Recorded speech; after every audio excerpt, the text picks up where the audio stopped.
So now we go on to the state budget, which, as you're going to see, is a somewhat depressing topic, but hopefully our speakers will shed some light on what we can do and the programs that we can advocate for.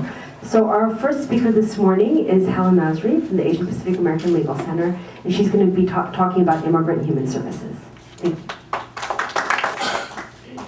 Thank you, Reshma. Good morning. As Reshma mentioned, my name is Hala Masri, and I'm the state policy advocate with APAL. And I'm not going to be as funny as Professor Pastor, because I'm going to start out by talking about our recession. So, an economic downturn, safety net services become increasingly important to low-income California families and also middle-class families, because you see the strain on a lot of families in our state. And these safety net services are not only critical in providing stability for a lot of individuals, but also in terms of maximizing the contribution of immigrants, their integration, and their entrepreneurship. And I'm going to get into this point a little bit later in the presentation, but I want to first jump into our state budget. So in February, our state leaders passed a budget agreement that closed a massive budget deficit of over $40 billion. And since February, we've seen a return of that deficit, and it now equals about $8 billion. So as long as our state has a state deficit, there is a continual threat to our safety net services due to the spending reductions that will likely result out of any effort to close that gap. And one example of a program that is currently threatened is the Cash Assistance Program for Immigrants, or CAPI as we call it.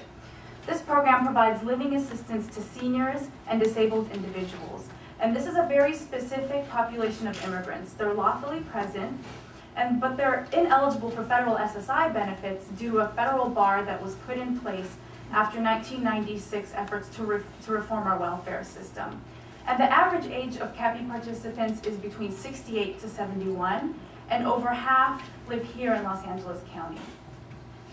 Unfortunately, the governor has continually proposed to eliminate this program, and the implications for CAPI participants are really quite substantial, because after 1996 welfare reform, these benefits were taken away from this population. What we saw in California was a sharp rise in suicide rates among immigrant seniors, because there was such a heavy feeling of hopelessness, and many felt like they did not know how they were going to keep going and support themselves. Luckily, the state legislature thus far has rejected the governor's proposal. However, as our deficit continues, it becomes harder and harder for us to preserve this program, and it's difficult for us to keep fighting, but it's absolutely essential. And the California Food Assistance Program is similar to CAPI. It provides food assistance to low-income families. It's that same population of immigrants. They're lawfully present, but barred for 5 years from federal food stamps benefits due to this 1996 law. And unfortunately, this program has also been up for elimination quite many times under the governor's proposals. And the implications for CFAP participants, or as we call this program, are quite substantial as well.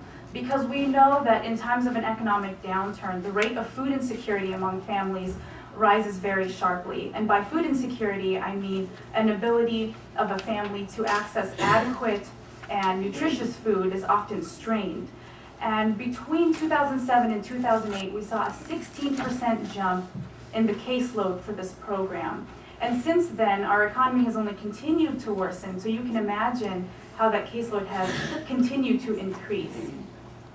We also know that for immigrants in Los Angeles County who are limited English proficient or speak English less than very well, they're twice as likely to experience difficulty in accessing adequate and nutritious food. And we also know that many of the families on the California Food Assistance Program are mixed status households, which means that this food assistance is just as critical to citizen children who are members of immigrant families as their parents. So as our state's deficit continues to grow, it is absolutely essential that we continue to fight to preserve these programs, because in the instance that they are eliminated, they are extremely difficult to restore. And these safety net services are not only critical for program participants, they're also critical for the communities in which these immigrants live, as well as our state of California.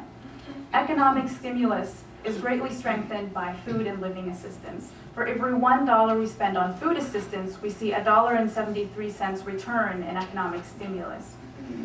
And living assistance is also really critical in advancing the civic participation of immigrants in our state, because we know that for the homeless population, there are increased barriers to voting and getting to the polling place. So safety net services are critical for our immigrants, obviously. They're also critical for their contributions and their entrepreneurship. And they're critical for our state and putting our economy back on the track to the road to recovery. Thank you.